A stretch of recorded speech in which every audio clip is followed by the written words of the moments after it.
จะเรียบสู้บางปอนต่างออกคะเนี้ยจะทั้งไงเนี่ยเข้มทเวอร์วีดีโออมปีส่วนฉบับរបស់នាងខ្ញុំចាអរគុណបងប្អូនទាំងអស់គ្នាដែលបានចូលមកទស្សនា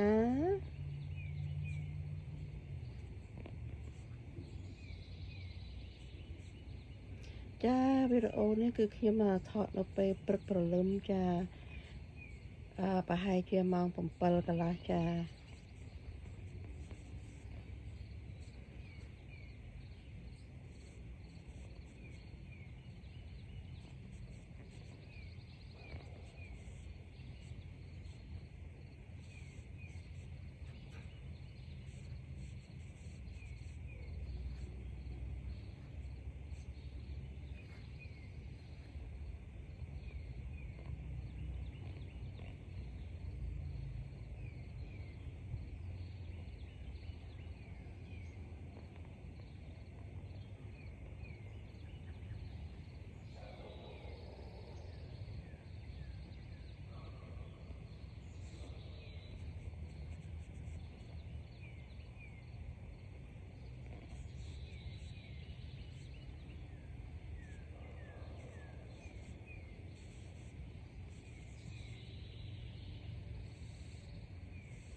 ចាបងប្អូនទាំងអស់គ្នាចាវីដេអូរបស់ខ្ញុំ